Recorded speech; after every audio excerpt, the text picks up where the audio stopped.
Hey guys, welcome back to Maple Syrup Tech. I'm Rick, and today we're going to be working on a Ryzen 3 1200 overclocking guide.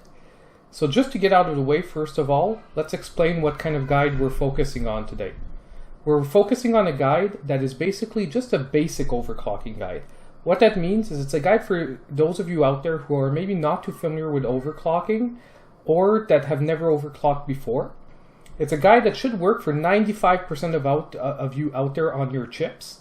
And just so that I can explain what I just said, for those of you out there that don't know, even two Ryzen 3 1200s will not necessarily overclock exactly the same way, so meaning the exact same frequencies at the exact same voltages.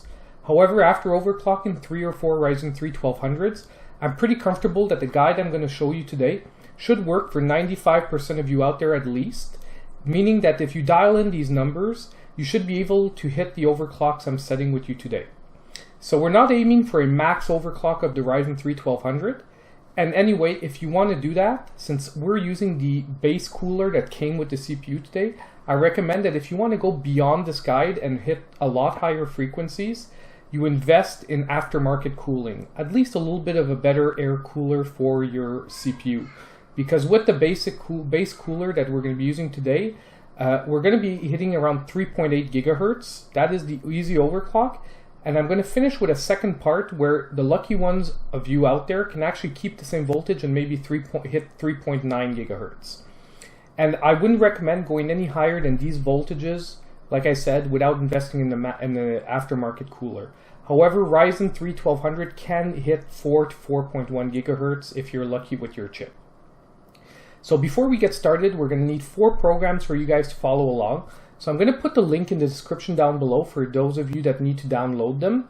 We're going to be using Aida 64. That's our stability tester. I'm going to explain to you later what that is. Number 2, we're going to be using Ryzen Master and CPU Z. These are just our basically our reporting tools to make sure that we're hitting the frequencies we're dialing in. And I always use 2 programs just so that you can validate that what Ryzen Master is showing you is correct through CPU Z. And Ryzen Master is also going to help us in following the temperatures of the CPU. And lastly, what we're going to use is we're going to use Cinebench just as an easy benchmark, just so that as we up the frequencies, we can actually see what kind of performance gains we're getting out of our processor. The last thing I want to explain to you guys before we get started is right now I don't have a capture card. So I can't set up a separate system to capture my screen. And since we're going to be doing a lot of the work in the BIOS, I can't use software capture on the computer itself. So what I'm going to be doing is I'm going to be setting up the camera in front of my oversized screen downstairs in my lab. And you guys are going to be able to follow along pretty easily with that. But it also means that you won't be able to see me. However, I'll be speaking to you through the camera, showing you step by step how to dial in these overclocks, how to check that they're stable, and also at the end, like I said, for those of you that want to try, we're going to try a second overclock. For those of you that are lucky, you might be able to hit the higher frequency of 3.9 gigahertz. So without further ado, we're going to switch to my lab, and I'll see you guys in a couple of seconds. Okay guys, so here we are set up. What we're going to do first, now we're on the original base settings of the Ryzen 3 1200. We're going to just take a quick look at the 4 programs we're going to be using today. Now just to let you know, as we go along this guide, there are parts that I'm going to accelerate. For example, when we're going to run a Cinebench, you're not going to actually see Cinebench run in normal speed. I'm going to accelerate it just because the video would be way too long if we would have to wait the 3 to 4 minutes every time so we want to run Cinebench to see the results. Okay, so I put here right in the middle of the screen the 4 programs we're going to be using. Okay. So right now, let's start by opening CPU-Z, just to confirm that all our configurations are stock. So as we can see here, right now, we're running somewhere between 1.04 and 1.23 volts. It'll fluctuate normally on the base setting just because the CPU is always maximizing depending on what you're doing to try to get the best voltage for the stability. And as you can see here, we're at 3092, so it's basically 3.1 gigahertz. Okay, once again, we're going to open up Ryzen Master as well. Now, Ryzen Master is just to reconfirm what we're seeing here. So as you can see, we're at 3100 megahertz, which is 3.1 gigahertz here. And right now we're running at the stock speed of 28.8. Okay, so basically everything is stock right now. And what we're going to do is we're going to run Cinebench just so that we can get a baseline, so that we'll be able to see what kind of improvements we're getting as we dial in the overclock. Now, we're Aida 64. I'm not going to open right now just because we don't need to run a stability test on the base settings. Your CPU should be running fine. You don't need to test for stability on the base settings. So I'm opening up Cinebench right now. Like I said, we're going to run really quickly a run of Cinebench just so that we know where we're starting at. And I'll get back to you at the end of the run.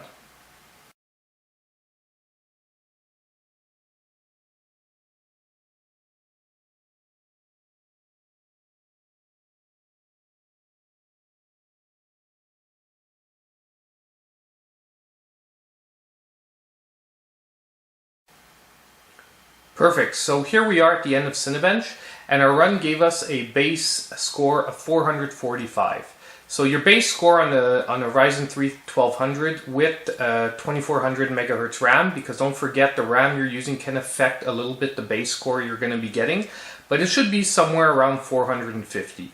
If you're getting a little bit under that, a little bit over that, don't worry, it's perfectly normal. There's always variation between one chip and the other, but somewhere around 450 should be your base score. Okay, so now that we have that out of the way, we're going to restart the computer and we're going to enter the BIOS. So in my case, the BIOS, we enter it by spamming F2 as the computer's starting up. But different computers have different keys to access it, although I'd say that F2 is the most common one amongst the major brands. So we're going to restart like I mentioned, and we're going to enter the BIOS. So we're just going to wait a couple of seconds. Okay guys, so here we are on our base page for the BIOS. Now the presentation can change a little bit from one manufacturer to the other. With ASRock, you basically only have to move over to the left side to the OC Tweaker page to start your overclocking. Some other board manufacturers, Asus one of them, I believe you have to enter F7 to enter advanced mode first to have access to these options. You'll see just a base page at the beginning and you'll have to really enter the advanced mode to see all these tabs like we have here. And the names will change a little bit from one manufacturer to the other. But you'll see that the names of the categories should remotely be the same, meaning that you can make out which one is which from one to the other. Now, overclocking on Ryzen is actually very easy. And like I said, the numbers we're going to be using today should be an easy overclock that pretty much everyone can hit on their chip. So what we're going to do is you're just going to go here to frequency and voltage. We're going to enter manual mode. And in manual mode here, we're going to dial in 3800. Now 3800 brings us right up above the highest frequency for the 1300X. So when I was saying that this overclock will give you basically the same performance, if not a little bit better than a stock 1300X, that's what I meant. And the voltage that we're going to set is 1.3. Okay, there are, like I said, some chips will be able to hit 3800 at lower voltages than this. It's just at 1.3 with the stock cooler is sort of a sweet spot. You'll see later that the temperatures generally are very, very safe at 1.3, and it guarantees that pretty much every chip will be hitting the 3800. Once we're done today, you can always come in. If your chip hit 3800 and you don't want to go any higher or try any higher, you can always try to come here and type in a little bit lower voltage, like 1.2, we can page down. We can go, we can hit the minus key and see what's right under it, like 1.329375, and see if your chip is still stable.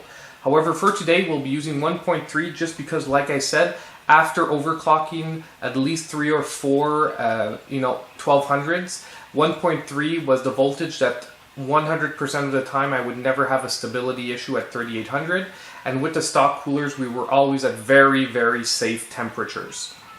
So now we're just going to hit F10 to lock in those configurations. Once again, it can change a little bit from one manufacturer to the other, but if I'm not mistaken, F10 is always the save and exit program, and the computer is going to be starting up as we say that. Now when I'm going to accelerate again, and we'll see each other once we're on my desktop. Perfect, so here we are guys, back at the desktop. So now we're going to open up all our programs. We're going to open up Aida 64. We're going to open up CPU-Z. Now I'm going to reduce this because we're not going to start with Aida 64. We're going to start with CPU-Z. We don't need Steam for this. Okay. Put that up there. We're going to open up AMD Ryzen Master.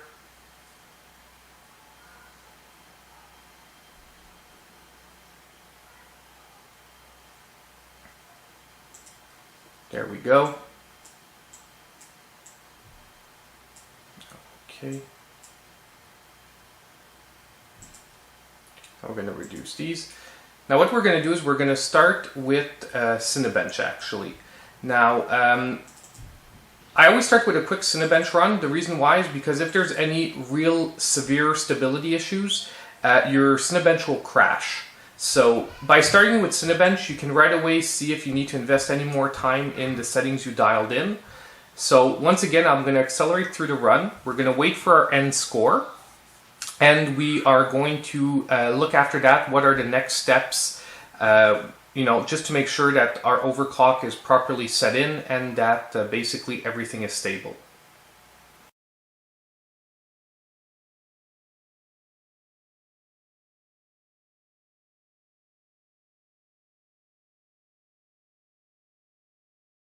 Perfect, so here we are guys, and look, our score right now, we're at 550. So right there we see a really nice improvement on our Cinebench score. And by the way, I always recommend, this was just a quick run just to make sure that our base settings are at least somewhat stable. But I recommend rerunning Cinebench, but with all the programs closed. You're actually going to probably score a few points higher, because anything running in the background is actually going to, slow down a little bit your Cinebench score. But here we have it. So just by locking in 3.8, we went from 450 to 550. It doesn't seem like it, but it's like a 20% increase to the performance through Cinebench. Now, it doesn't mean you're going to be getting purely 20% on games as well. Games are a different matter altogether, but it's just showing you that there's a definite improvement as we increase the frequency to your CPU, and why this overclock is worth it. So next what we're going to do is we're just going to confirm with Ryzen Master and CPU-Z. So we could have started by checking this out, but I was pretty secure in knowing that we're hitting 3790, so 3.8 gigahertz. And Ryzen Master is confirming that we're at 3800 megahertz, which is 3.8 gigahertz. As you can see, our base temperatures has come up a bit. Before we were at 28, now we're somewhere between 36 and 41. So overclocking does come with higher temperatures, but this is nothing unsafe for stable temperatures on idle. Now the last thing we're going to do is a stability test. We're going to run Aida 64. So we're going to go up to the Tools section here, Stability Test. And we're going to hit start. Now this is going to start a stability test on your computer, which basically maxes out your CPU. So basically it's pushing your CPU to 100% load and testing different operations. Now right away, we're going to reduce this because basically the test is going to run. You have the elapsed time down here.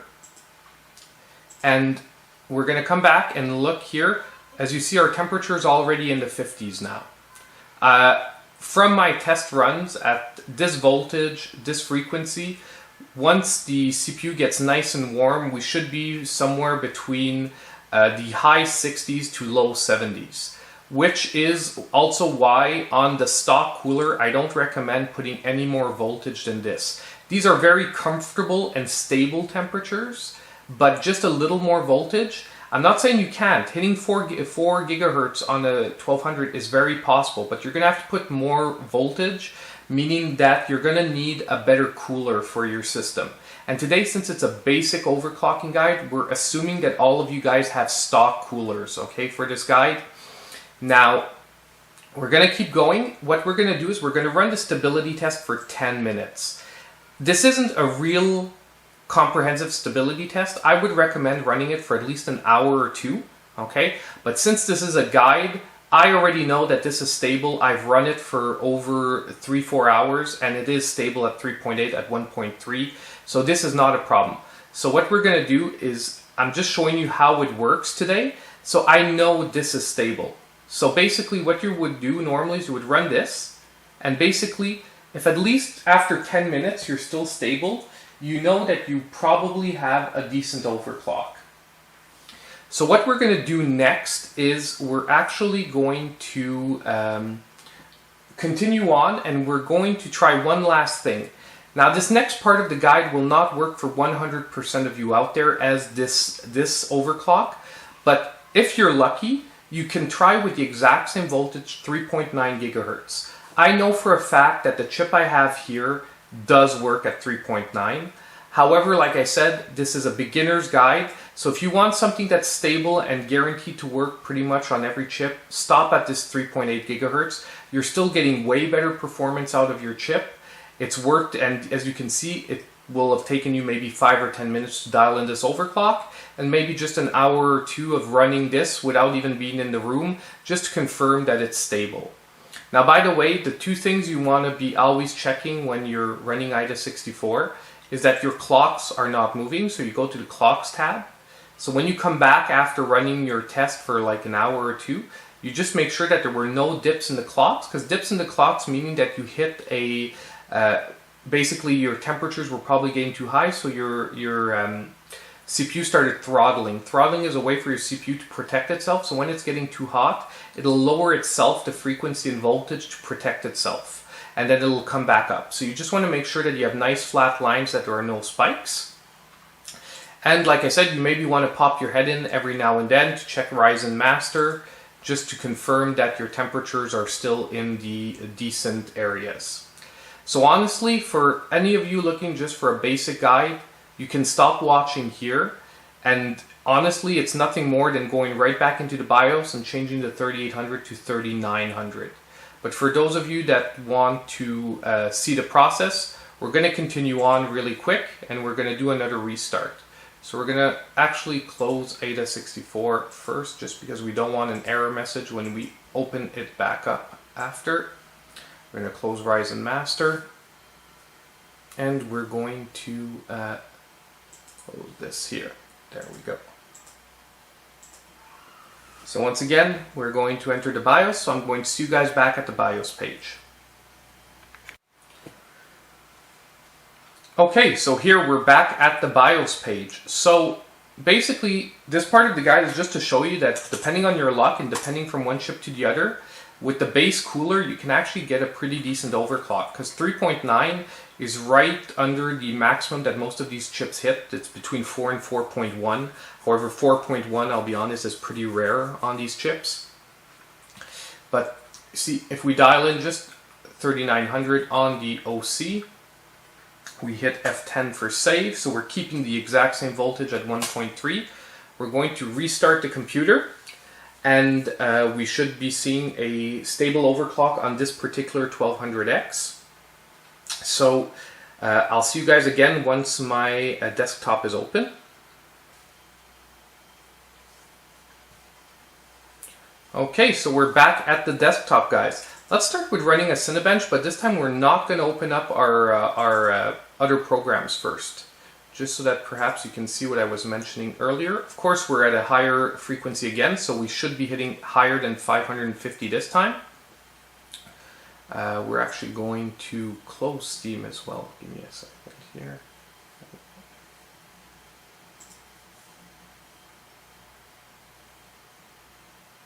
So we're going to let Cinebench load. I'm also going to make sure that no other startup programs are running, but this computer doesn't have much on it, so it should be done its startup process. And we're going to run our Cinebench. So once again, I'll accelerate the run, and we'll see what kind of score we're going to get.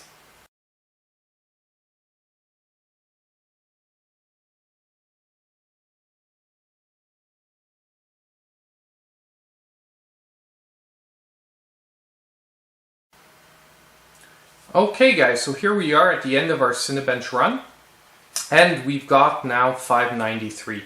So we're almost hitting the 600 point mark, which is very decent for a budget processor. Honestly, a 4-core, 4-thread budget processor for under, well, here in Canada it's under 150 bucks, about 130, but in the US I think it's about 110.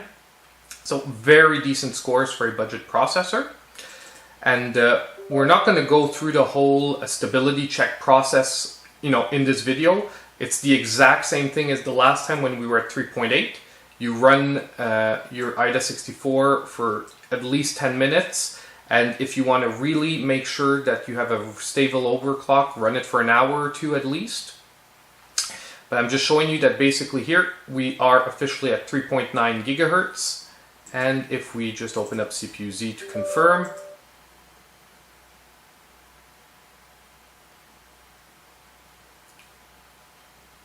we are at 3890. And as you can see here, the core voltage is always going to vary. If you look at Ryzen Master, however, it'll tell you the core voltage has been set to a maximum of 1.3. However, most motherboards will vary between very low voltage like this when you're on idle and about, I'd say, 0.2 above your maximum voltage. For example, if we put it under load, let's say we do start our Aida 64.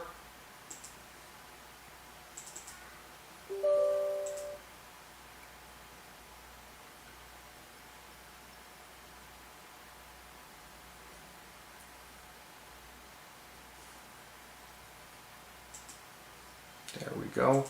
Tools, stability test. We're going to just start it really quick. You'll see that very quickly we're going to be hitting, like I said, 1.328. So it'll always, your motherboard will allow you generally, in most cases with base overclocking like this, to go a little bit above what you set without going crazy. Which is why I don't recommend dialing in anything more than 1.3 if you're on the stock cooler. Now I'm going to be coming back in about a week with a advanced overclocking guide where we're going to be changing the cooler on the CPU, and we're actually going to be pushing it to see exactly how far we can get, and we're actually going to be trying to overclock the memory in that one as well.